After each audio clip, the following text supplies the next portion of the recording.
Okay, I'm going to go ahead and so we should be live on Perfect. streaming services. You can double check that, and if you do Facebook or Twitter or YouTube, you can go find it at Death Penalty Actions channels and those regards, and then share it to your own so more people can hear. And just while we gather our audience, I'm going to share a little video here. Let's see if we can. Yeah, we'll go here.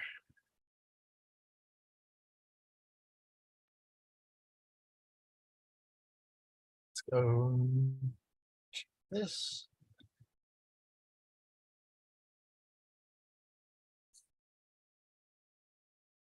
Hey, Bridget.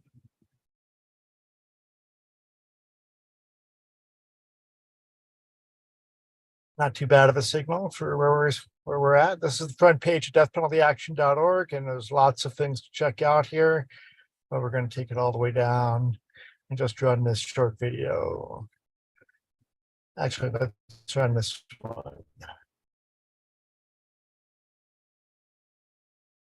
Nope, that's not working.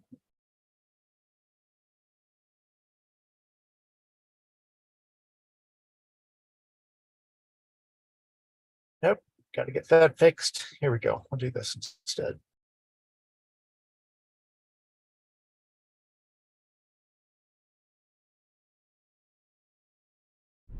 This is sacred ground.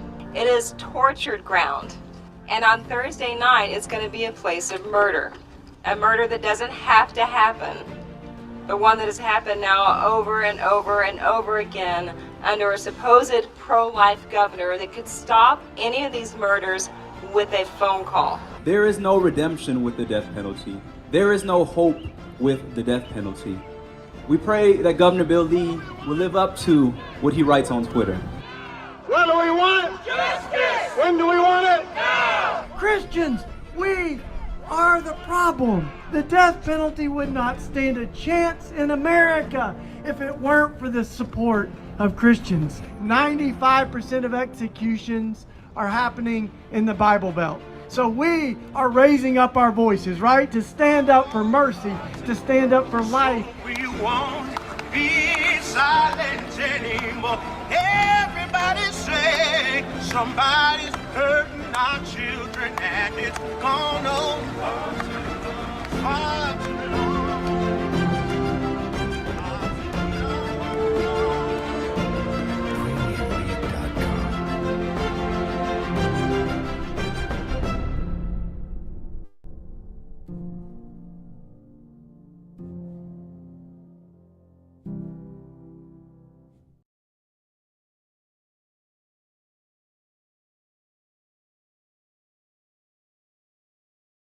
Thank you very much. Welcome, everybody. I'm Abe Bonowitz, Death Penalty Action, coming at you from the parking lot of El Heredero Mexican restaurant in Mountain Home, Idaho. Yes, which is about 20 minutes from where I'll be crashing tonight at the Borneo Dunes State Park, wherever that is. You can look it up. Anyway, welcome. It's another one of those the forecast where we have to back it up a week because there's executions before the first Sunday of the month. So that's what we normally do, this on the evening of the first Sunday of each month. We have two executions that both taking place before the first Sunday. So that's why we're here. And we're grateful today to be able to start with our friends in Florida. We are expecting folks from Missouri as well. And the Missouri execution is on the 1st, August 1st, which is Tuesday.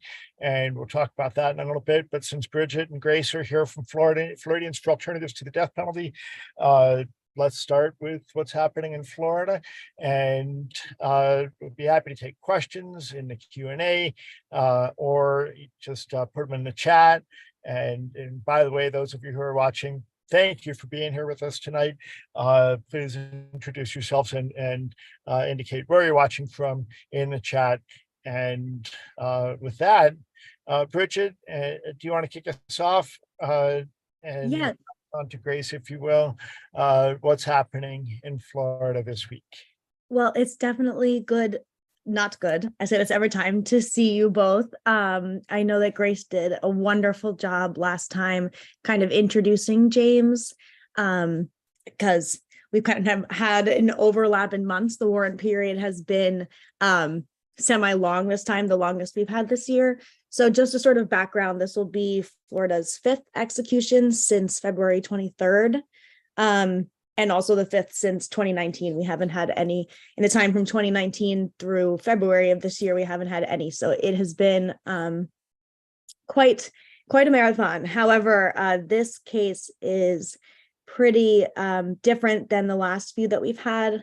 Right before the warrant was signed for James Barnes, who was facing execution on Thursday, we had the execution of Dwayne Owen, a person with severe schizophrenia, who was evaluated for competency prior to execution and was still executed.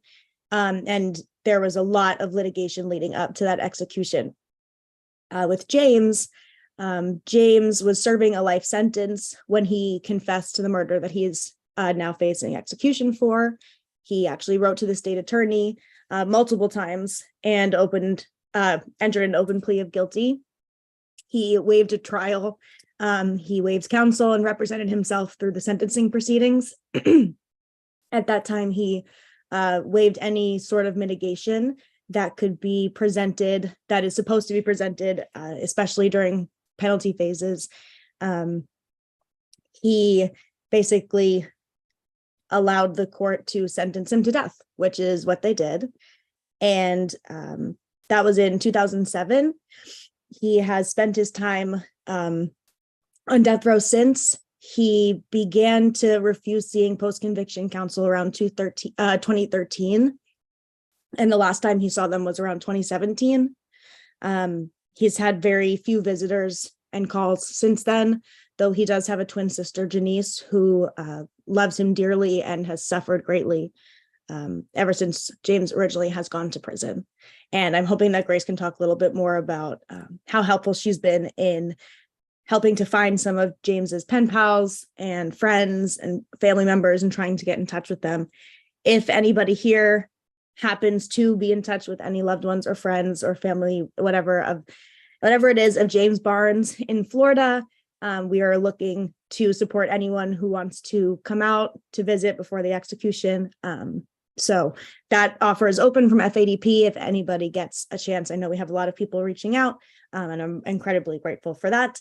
And I will speed it up, but the warrant was signed on June 22nd, about a week after James had his last phone calls, last recorded phone calls. And 2 days after that, he was in a court hearing in which he discharged the counsel that he had not seen since 2017 and said that he wanted to proceed with his execution post haste, which I had to Google, but it means immediately.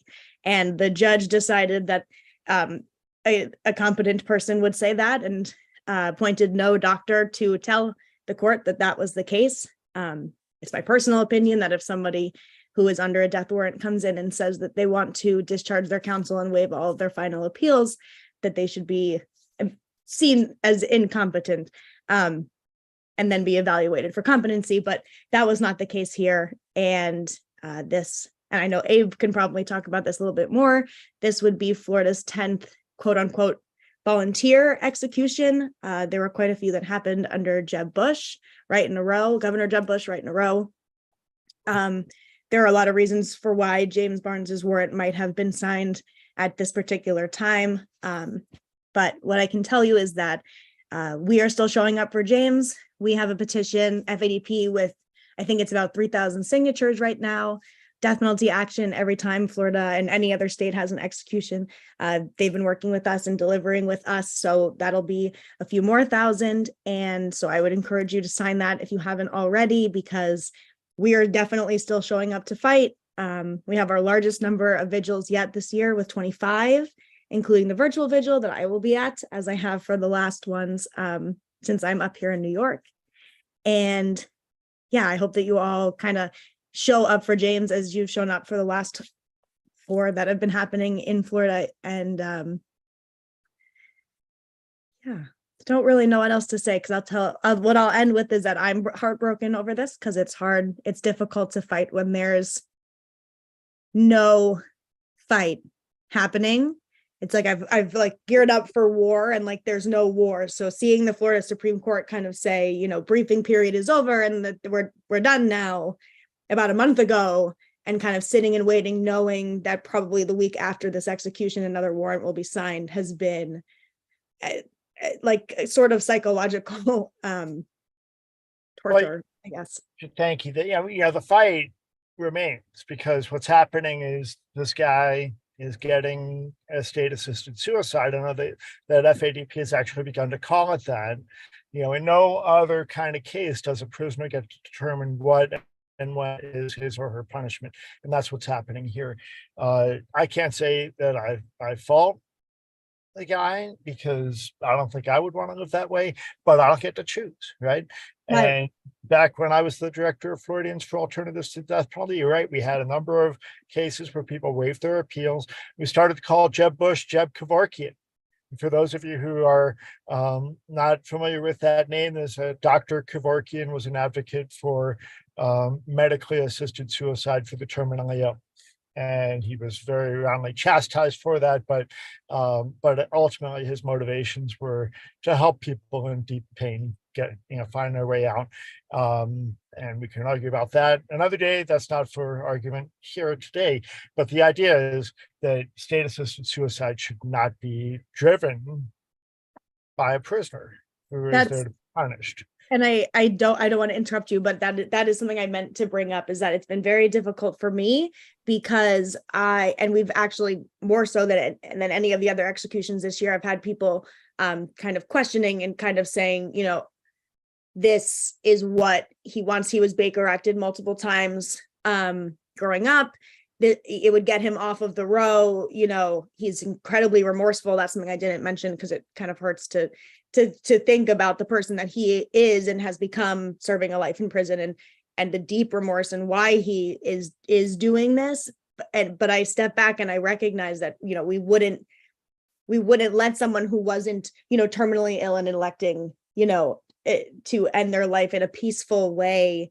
We Baker Act people in Florida who are suicidal to stop them from killing themselves. And so if this was a different scenario, yes, but James doesn't have a choice of whether he's going to be executed. That was the trial court, and that was when he committed these crimes. Sure, that was that was always a possibility, but that was the trial court saying, you are going to die for what you've done. And it doesn't mean, at least to me, and I'm still figuring it out, but it doesn't mean to me that it should be that case. But I do think that it would be much more humane to make the conditions on Florida's death row and death row everywhere, especially now in the middle of the giant heat wave, slightly more humane, so that people, don't want to actually kill themselves or commit suicide or anything like that. Well, I'm reminded of Amos King, who he claimed innocence, and he was just getting short shrift from all the courts, and he was ready to give up his appeals, and actually went to his hearing and wrote him a note and was able to pass it to him. I said, don't let them kill you, make them kill you. And he did pick up his appeals, and ultimately he was executed. I see Reverend Dr. Jeff Hurd is here, but first I want to invite Grace Hanna from Tallahassee, who's always on site also at the execution. We're so grateful for your leadership and presence there. I'll also let everybody know that Michelle Smith from Missourians for Alternatives, it's Missourians to Abolish the Death Penalty. Now they changed their name. And she'll be joining us in a few minutes, but just looking for some questions. And Grace, what would you like to add to the conversation? Hey, Abe, and thanks everyone for coming out tonight. I'm always sorry to see you all, but uplifted to see that you're here. Like Bridget said, I think she covered it beautifully. This is a tragic case where someone is really asking the state to help him die by suicide. Someone who's had a really tragic life, like essentially everyone on death row, has had a life filled with trauma and difficulty. Bridget referenced it some. We have been able to find out a little bit more about what James's life has been like in prison since he's been on the row, particularly in the last few years. And of course, this was impacted by the COVID-19 pandemic as well, but Billy has had, as far as we can tell, no visitors, very limited phone calls. And at least as of last week, based on the records we saw, he had not received or made any phone calls from 2 days before the warrant was signed until the 20th of July. So he's really isolated himself on the row or on death watch. And, we kind of can hope that we got incomplete records, but it seems like that might not be the case based on his other behavior. So there will be vigils and protests around the state, like Bridget referenced. I'm going to drop a link in the chat right now, in different major cities and some really small towns too, and at the prison in Stark or Rayford, Florida. So I'll be there, and there'll also be the virtual vigil, which will be live streaming in from. Yeah, actually the municipality that the prison is in, you've got Florida State Prison, and then if you drive just a little bit further down the road, you change to Rayford, and that's where the correctional institution where most of the death row lives. The executions take place, and some of the death row lives in Florida State Prison. That's the prison you'll see across the street from us when we're protesting the executions. But around the corner is a relatively more recently built prison. So we've dropped some links. I've dropped a link to the FADP, Floridians for Alternatives to the Death Penalty webpage, and Grace put where the vigils are, and we put the petitions in. That's kind of where it's out of. Jeff, do you have anything you want to add? By the way, folks, if you didn't get the email, I dropped a link to a profile that was just published in Newsweek about Jeff and his work in death chambers across Texas and Oklahoma so far this year, and hopefully not anymore, but maybe. But anyway, Jeff is here. I want to invite you to add to the conversation, and then we'll get on to the Missouri execution that's scheduled for Tuesday evening. Yeah, thanks. Go ahead, Bridget. Sorry. Well, I'm so sorry. I didn't say it when I was speaking, and I meant to. Grace has been on the ground in Florida. I go to law school in New York. Grace has been on the ground in Florida at every single vigil. And I don't know how incredibly lucky FADP got for death penalty action and for Grace to help us, but we would not be able to function with these vigils and even, go this far without Grace's help. And of course, without everybody that's here's help. But I needed to say that because she's been an extra bit of support when we've really needed it the most. So I am so sorry, Jeff. And I loved your Newsweek piece. It was amazing. And thank you for letting me thank Grace. Thank you. No, it's great. Thank you, Grace, too. I appreciate FADP very much, man. Y'all always are rolling. I always got people everywhere. So anyways, thank y'all very much. I wanted to just quickly say a few things. One is, of course, it would be behoove me not to mention Anthony Sanchez. We are in the dead middle of our campaign for Anthony. We are, I just got off the phone with Anthony. He asked me tonight what the statistics were for people who are scheduled to be executed, how many get stays and how many don't. And instead of getting too far down the road of numbers and whatnot, I told him that we were going to do whatever we could to make him a positive part of those statistics and not a negative part of those statistics. And, I think that's true for all of us. We're looking to bend the curve a little bit towards justice. We're looking to bend the curve away from death and towards life. And I think that when we let people know that that's what we're doing, I think it changes our relationship with people. And, I have seen such hope,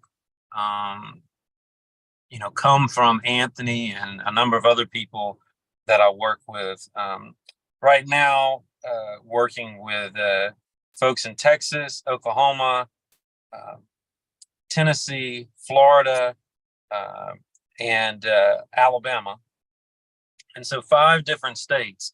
And what we're seeing, or what I'm seeing and seeing from those who I partner with, is, again, when we talk about what we're fighting for and not just what we're fighting against, I think that we begin to change the conversation. And so that's what I've been trying to do in my personal relationship, with Anthony. We're not fighting the death penalty as much as we are fighting for a culture that values the life of all people.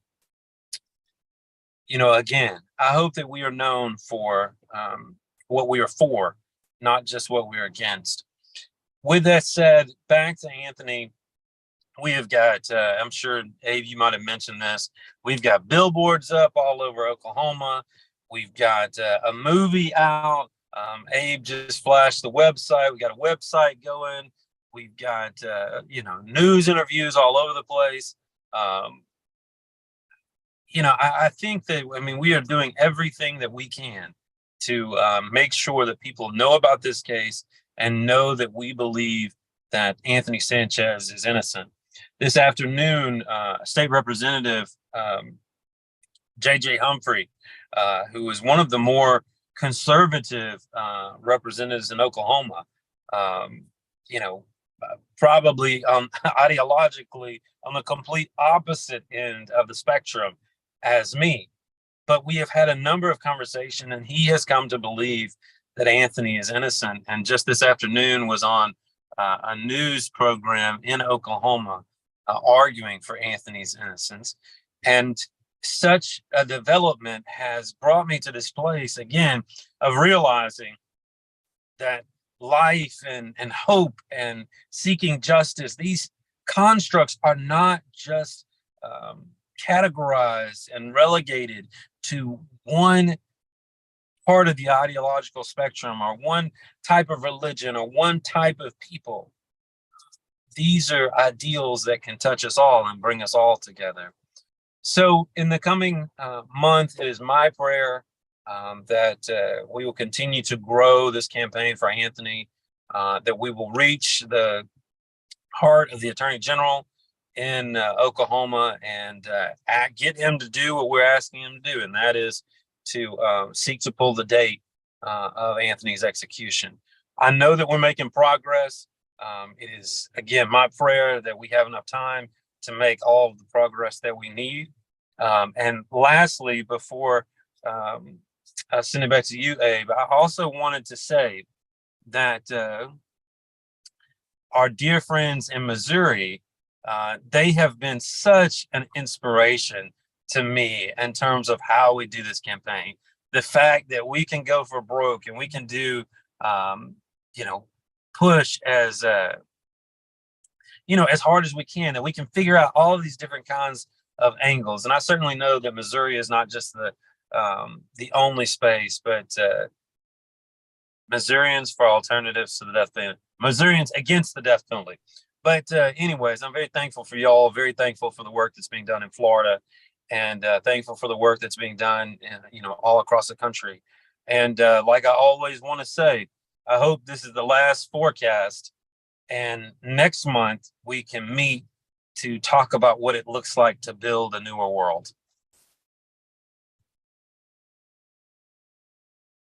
Well, thanks, Jeff. And it's important for everybody to know, we're talking about Anthony Sanchez also because after Tuesday's execution in Missouri and Thursday's execution in Florida, next one's scheduled, and it's always possible.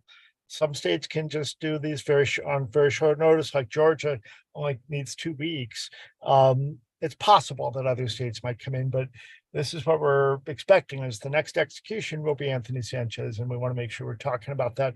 I did put the link to his webpage in there, and also the link to Missourians Against the Death Penalty, which is, we share their webpage here. And Michelle Smith, the co-executive director of Missourians, I'm sorry, I got it wrong too. Missourians to Abolish the Death Penalty, madpmo.org. It's in the chat here on the Zoom. And like I said, Michelle is expected to join us anytime now, or at least might pop in. But if you get onto that webpage, then you can see all the things that they've been creating, which has been some amazing stuff. If you get to the Death Penalty Action page, you just got to get right up here, right at the top. I will say, I'll share a little bit more about this other stuff here in a bit, but here's our petition for Johnny Johnson. And within this, I want to make sure you can see that we've got a direct link to our friends at Missourians to Abolish the Death Penalty. But here I was just happened to be looking at my phone at the moment when this video popped up from the federal defenders who are working on this case. And I'll just share a couple of minutes of this as we get a sense of what's happening in this case. Let's see.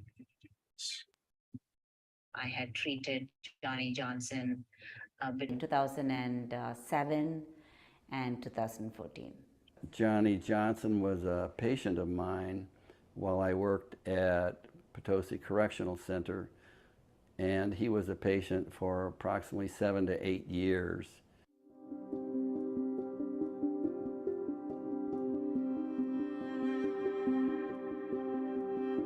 Schizophrenia is the serious mental illness which is characterized by hearing voices, getting paranoid, disorganized thoughts, disorganized behavior, having a negative, sometimes we call it negative symptoms, where they're not able to interact with another person in an emotionally meaningful way. When we call schizoaffective disorder is when you also have those symptoms. In addition to that, you also have significant mood symptoms, like you have periods of depression with periods of high energy and mania. Schizoaffective disorder is kind of like bipolar disorder with hallucinations. So their mood swings because that's the schizoaffective, that's the affect, modulates, it goes up and down. The schizo part of it, of that schizoaffective disorder, is the loss of contact with reality or hallucinations.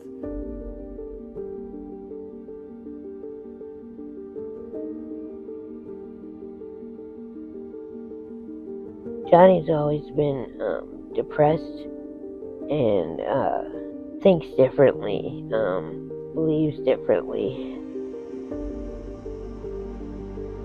About 2 years ago, I started noticing Johnny's, he was talking differently to me, like saying different, like more off-the-wall things than he would say, like saying that he noticed could read wavelengths and numbers and things of vibrations in the universe, and they would just come out of nowhere. He would start talking about these things.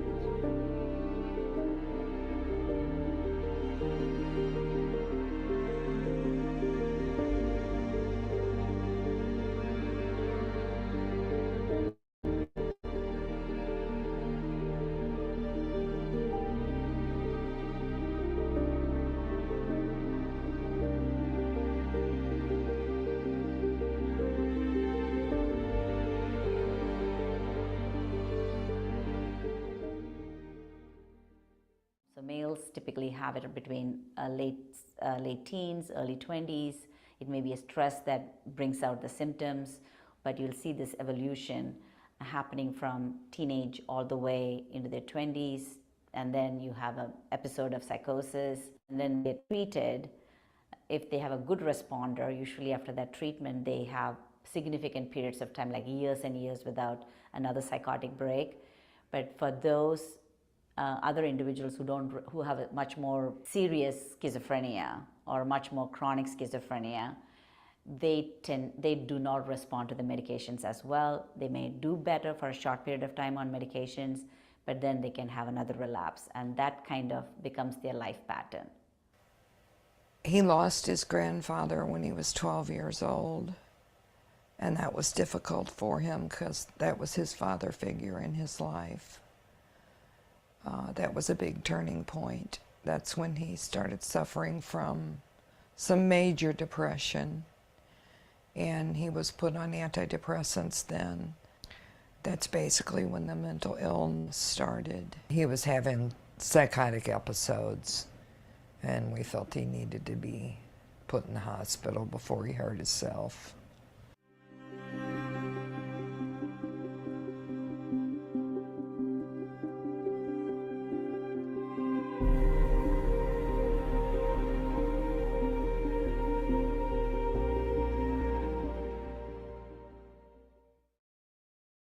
Mr. Johnson has a diagnosis of schizoaffective disorder, and he has had multiple episodes of psychotic symptoms during the period I had treated him. When I had seen him in his segregation unit, he was agitated. He was very unkempt. He wouldn't get his hair cut because he thought it was infested. The place was infested, and so he wouldn't get his hair cut. He was distracted even while talking, as if he was listening to something else. There were long pauses during conversation, which all indicates that he was responding to other internal stimuli such as voices. He had a psychotic breakdown or a decompensation where he was hearing voices that were very loud. The voices were telling him that his family is missing.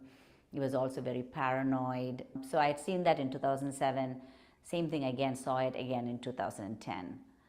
Very similar, where he was talking about cameras in his cell. He wanted to be out of that cell because he believed there was cameras in there watching him. He was talking about the demonic voices. He was talking about multiple voices that were talking at the same time and putting him down and demeaning him. So there were clear evidence, and then he was agitated as well. There was a certain level of agitation that goes with it. So when you look at the full picture, I knew that he was having an acute psychotic episode, one in 2007 and one in 2010. Johnny's symptoms were pretty even most of the time. There were times when his paranoia was the biggest problem for him. He was bothered by paranoia a lot and hearing voices, and the voices would tell him to hurt himself sometimes, so he'd go on suicide watch, or the voices would tell him somebody's after him.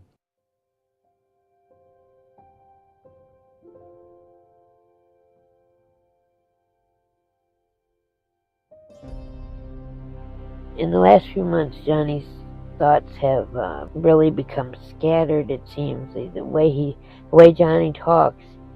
Johnny's also said that my brother Eric is against him, and my mom, who's since passed, is against him. My brother Eric has come into his cell and is doing things to Johnny. Johnny just recently has started telling me I can visit him in his cell by popping my eyes out and poking on my forehead with my index finger or something, or pushing in my cheeks in really weird ways. And I'll ask Johnny, is it meditation, or he'll get frustrated and no. Johnny will say, no, you've got to pop your eyes. Don't you know how to pop your eyes? And then you can come in my cell. Do you see my cell now? Are you doing it? Are you doing it? Do you see? And he gets really excited about it. You're doing it? You're doing it? Do you see my cell? And I really don't know what to say to Johnny when that's happening anymore. So I'll stop and I'll say to him, I guess I gotta practice, Johnny. With Johnny, it is very hard to have any kind of a conversation. Me and Johnny's conversations are very, I don't know how to say it, fantastical in his mind. They're to Johnny, they seem to make sense. To me, they do not. Like, he gets aggravated. Johnny gets aggravated with me, and he wants to get off the phone because I'm not understanding and I'm not able to do what Johnny thinks I should be able to do.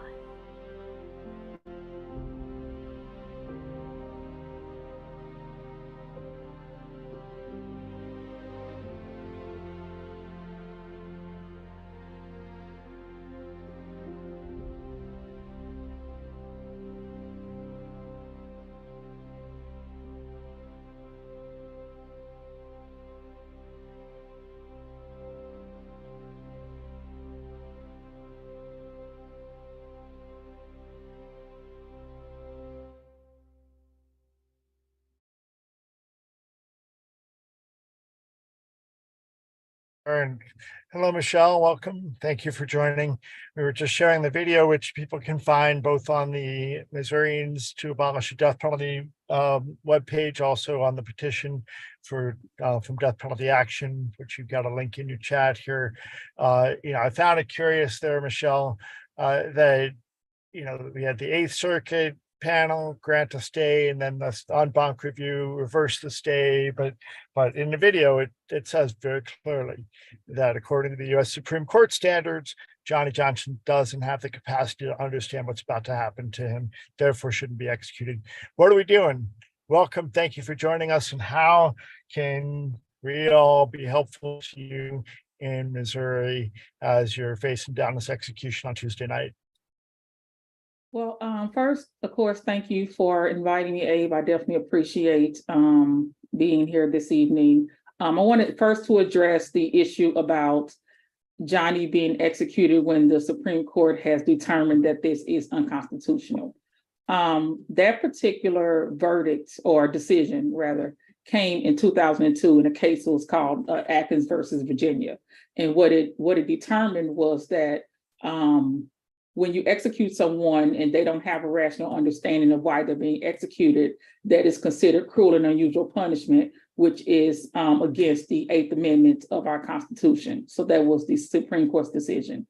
And but however, the legal threshold that a person has to meet for the courts to deem them incapable of understanding the reasoning for their execution is very, very high. And so because that threshold is so high, that is why Missouri and other states, have continued to carry out executions of severely mentally ill people. We've actually seen this in a recent past with Lisa Montgomery. Lisa's case was out of Missouri. She was executed by the federal government, and she was also severely mentally ill. And so even though that is the standard, the courts have determined that to meet it is so high. And in Johnny's case, particularly, they are relying on a person who is not a medical doctor. They're relying on someone who works inside the prison as, for the better lack of a term, mental health counselor, where the incarcerated, go to their mental health appointments and discuss, their feelings with her. This particular person has seen Johnny a few times and has determined that he is okay. He understands. And so I think that's a conflict of interest, as other people do, but that is the medical person that the courts are relying on, and not the actual forensic psychologist or forensic psychiatrist that the legal team has asked to evaluate Johnny, and who has evaluated Johnny extensively, and that neuropsychiatrist has determined Johnny is not competent. But because, the DOC has their own staff, and they work for DOC, so they are biased, and that person is saying Johnny is competent, that is what the court is holding on to.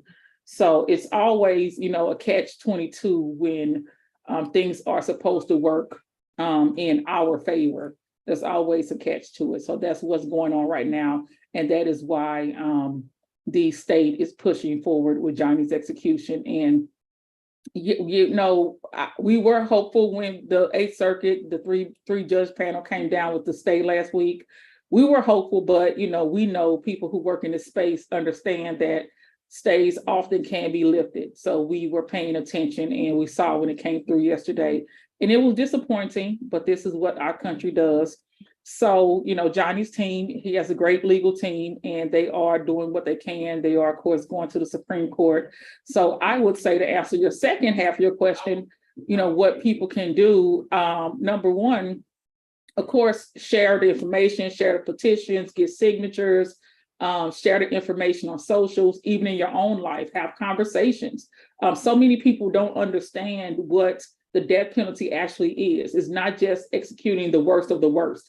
It's executing the mentally ill. It's executing those people who've been severely abused in their lives. It's executing the innocent. So many people just assume that it is the ultimate punishment for the ultimate crime, when in reality, it is something that, victims, during their life actually experience. Johnny was a victim of his mental illness and of other issues in his life.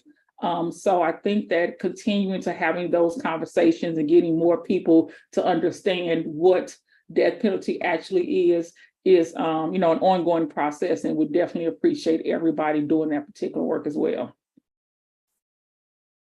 Thank you, Michelle.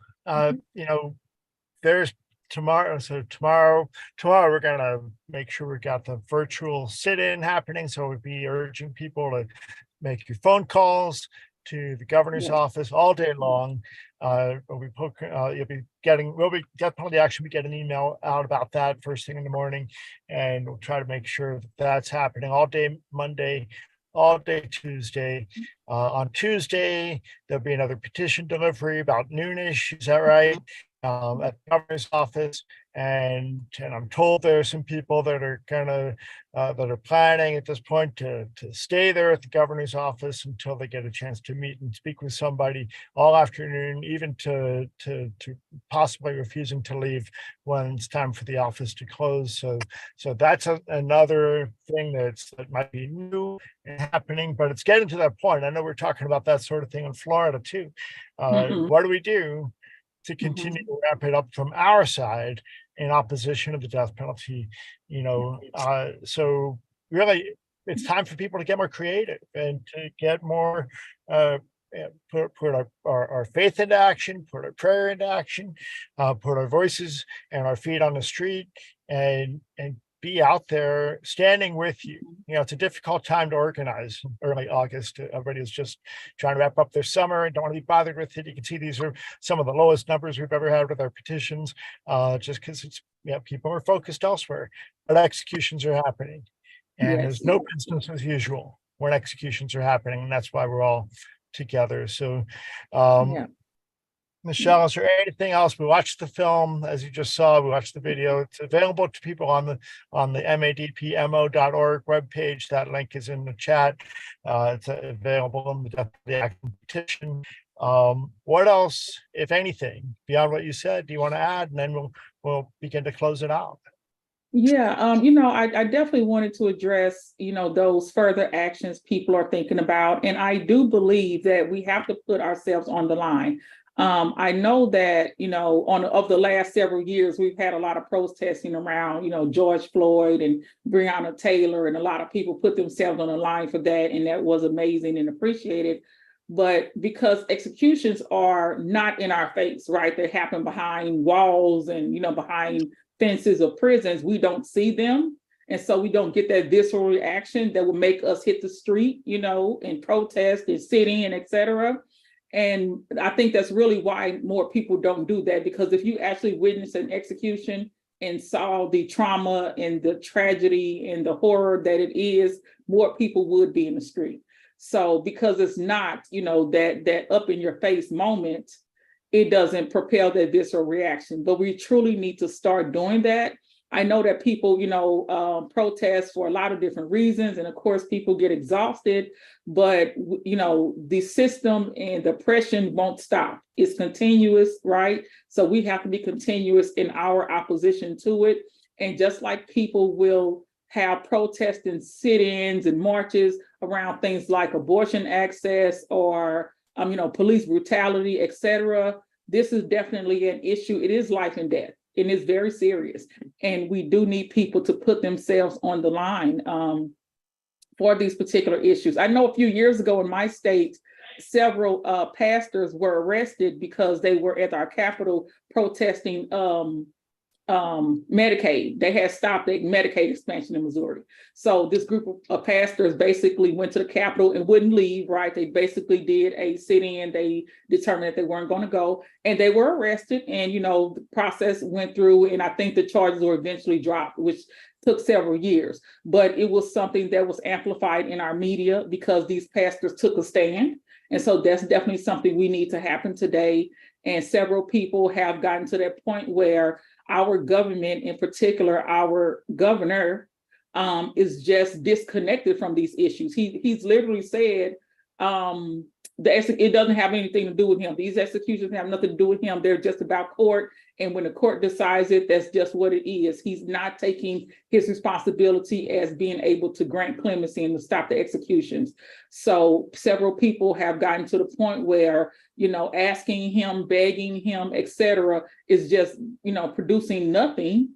And so, people have talked about doing that on Tuesday, of course, peacefully, and to just, sit in the governor's office and to, pray or whatever, just to get action, get the governor to say something, his people to say something, and let the state know that this is not okay with us. And we definitely appreciate if that happens. I'm not quite sure if it's going to happen. I know there's talk about it, but if that happens, we do appreciate it. But we do need to take a large stand against what's going on with the death penalty. I heard that since Joe Biden was elected, there have been over 40 executions in this country. That's not okay. That's just not okay. And so we do need, as a country, as a state, as a city, as a community, we all need to stand up. So again, I appreciate, your support, and definitely sharing the information, signing the petitions, watching the video clip. Also, the entire documentary that Ben Shawley created, it's also linked on our site, and it's available through Amazon Prime. It's called The Worst Crime. And it is an interesting look because it's not necessarily for Johnny. It's a neutral look at actually what happened in the case.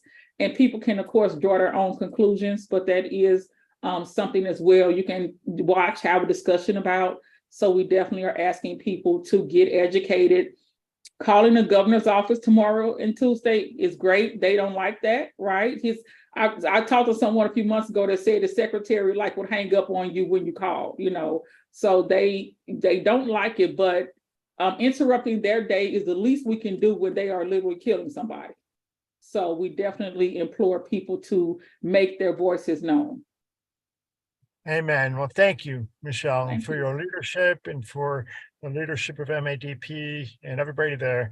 I'm also glad you mentioned Joe Biden, just because, the president isn't supposed to have impact on state executions, but he or she, as the case may end up being, has the bully pulpit and can say something. And Joe Biden has said something. And I will share with you all that actually this is the first time we're saying this out loud and publicly, that Death Penalty Action is planning to make sure that each presidential candidate is asked for their clear position on the death penalty and that they get real questions about it in the debates. You're going to be hearing more about that. That's one of the reasons why, because that's going to be some breaking news sometime in the next week or so, which is why we have the federal stuff right up at the top of our webpage now. Right under that is the Anthony Sanchez petition. Right under that are the current next executions for this week in Florida and Missouri. So, we're doing everything that we can to give people the tools to take action. That's why Death Penalty Action exists. That's why we're so glad to be in partnership with our friends at Missourians to abolish the death penalty and Floridians for alternatives to the death penalty, and all the other state groups that want to work with us. We want to work with you. And with that, I want to invite Reverend Dr. Jeff Hood to take us out with a prayer for this week, for everybody that's focused on these two executions. And we'll be back with another forecast at the first Sunday of September, but there'll be lots to do between now and then. It'd be a miracle if the U.S. Supreme Court stops either of these executions, but we're praying for a miracle. And if they don't, that, we're going to protest, we're going to be prayerful, we're going to be live on the virtual vigils, and you'll all see the links to register for that very soon. And Michelle, we were so grateful last time, by the way, when you all put on a camera there at the vigil at the prison. I hope there's a way to make that happen again. I know it's a little bit tricky because you're not supposed to do that, but hey, we're all about doing things that bring the message to the world. So whatever we can do to help with that, please. And I do want to also say that the opportunity for each of us to be taking action is only limited by each of us. If there's something that we at Death Penalty Action can do to help you where you are, take action, just let us know. The tools are there. So with that, Reverend Dr. Jeff Hood. Yeah, thank you, Take us Abe. out. Thank you, everybody. Sure do appreciate all of you. I just want to close this out by thinking about the word hope. So often when we think about the word hope, we think about it as being something nice and, sometimes even for other people, something that maybe might not happen a whole lot during this movement. But I want to encourage you to be a promoter of hope, a campaigner for hope, a multiplier of hope, a creator of hope. And as we do these things, may hope spring eternal from this movement until our hopes of abolition of the death penalty are realized. Go forth in the name of hope, to be hope, do hope, and to live hope. Amen. Amen. Thanks, everybody, for joining us tonight. This will be on the Facebook page. You can share it. It's a tremendously informative. Thank you, Bridget. Thank you, Grace. Thank you, Michelle. Thank you, Jeff. Thanks, everybody, for joining us today. I have to say, it's an impressive audience we just announced the change of time this morning. So, we're grateful for everybody showing up and everybody helping. And, we'll see you on the virtual vigils or live in person on Tuesday evening. They always start an hour prior to the scheduled execution. So for Florida in Missouri, that means 5 o'clock Central Time, and for Florida, 5 o'clock Eastern Time on the designated day. Take care, everybody. Keep the faith.